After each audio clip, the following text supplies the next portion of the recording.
Permettre à la commune de Niélé d'accéder au développement est la vision de son conseil municipal.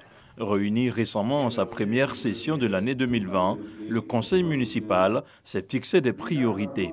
Parmi celles-ci, le suivi des nombreux projets de développement lancés ou en cours de réalisation, au nombre desquels la construction de la brigade de gendarmerie et l'extension du réseau électrique.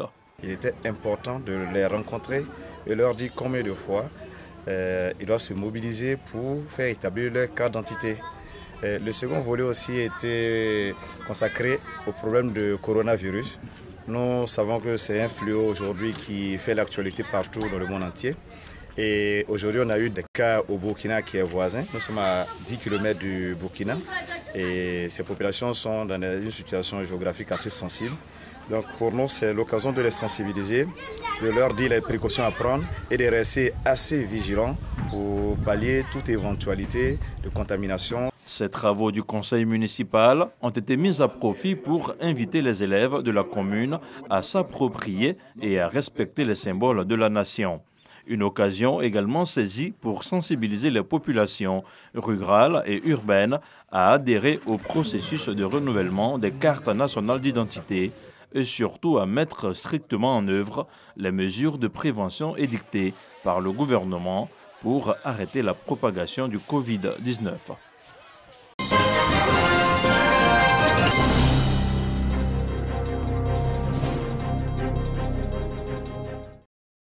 Les frontières terrestres, bel et bien fermées.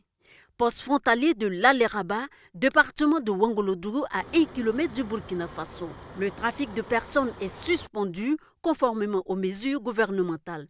Aucun car de passagers en circulation ou visible. Ce marché qui d'ordinaire était bien fourni est quasiment vide.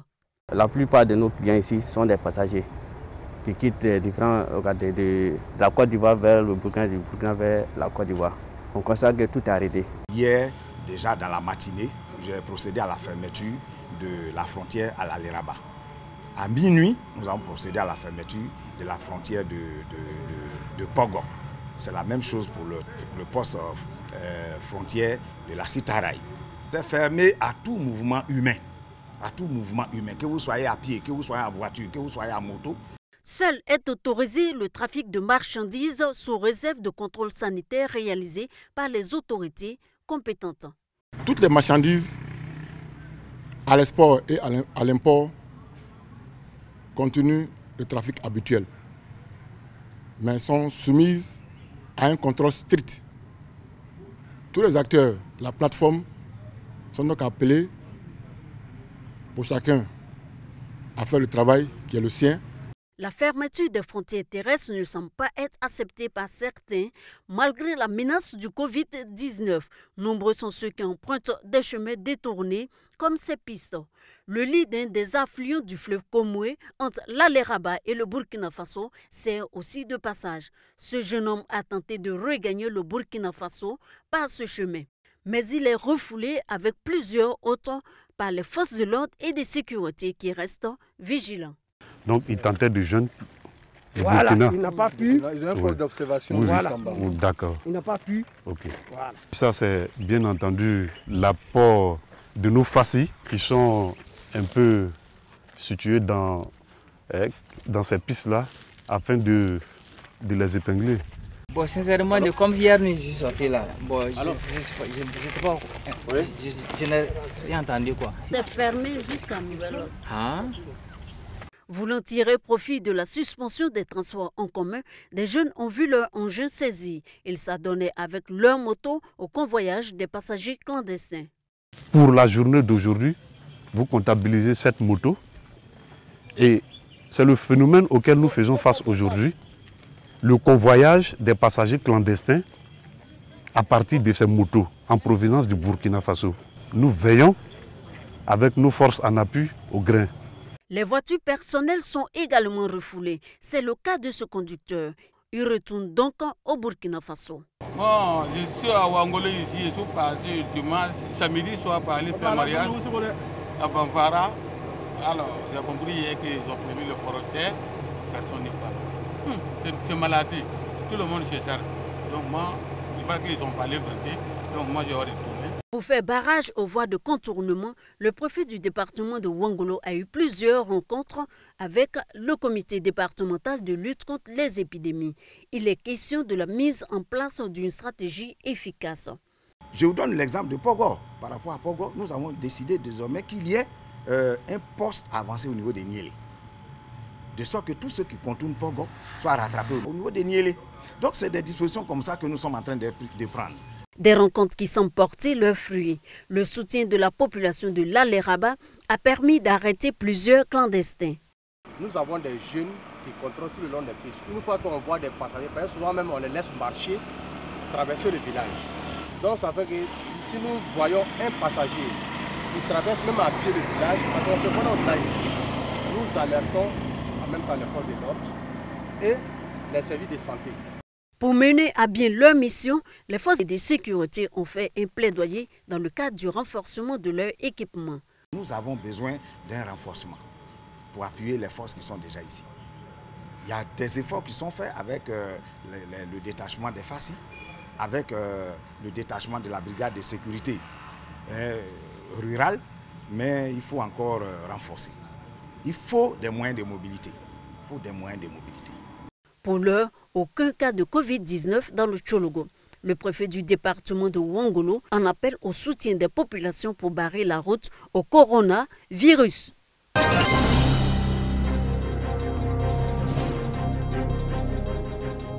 Créer des coopératives modèles pour améliorer les conditions de vie des producteurs d'anacards en Côte d'Ivoire.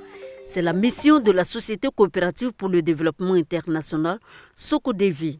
À travers son programme de développement de coopératives modèles inclusives et durables, Procède, elle renforce les capacités de 155 producteurs et productrices de noix de cajou du Nord en leur inculquant les bonnes pratiques culturelles et de gestion. C'est Nogotieneka, grande zone de production de l'anacarde, située à 35 km de Korogo, qui est retenue pour le lancement du projet. On est des spécialistes en gestion de coopératives, donc on a des standards très élevés. Ensuite, en termes de gouvernance, on parle surtout de gouvernance démocratique et inclusive et tout ce qui est la partie économique, puisque la coopérative est une entreprise qui doit être rentable pour pouvoir fonctionner et être pérenne dans le temps. Le projet Procède couvre la Côte d'Ivoire, le Ghana et le Sénégal. En Côte d'Ivoire, le projet est mis en œuvre dans la zone nord avec la filière anacarde et la zone est avec la filière cacao. Il est financé par le gouvernement canadien à plus de 3 milliards de francs CFA. D'une durée de 5 ans, de 2018 à 2023, il va améliorer de façon durable les conditions de vie de plus de 1000 familles en Côte d'Ivoire. Avant, effectivement, on était en coopérative, mais l'esprit coopératif n'y était pas. Maintenant, quand la Socodevi est arrivé, nous a appris à connaître ce que c'est qu'une coopérative, les fondements d'une coopérative. La filière anacarde bénéficie de l'engagement du gouvernement. Elle hisse aujourd'hui la Côte d'Ivoire au rang de premier producteur mondial de noix de cajou, avec 24% de la production mondiale.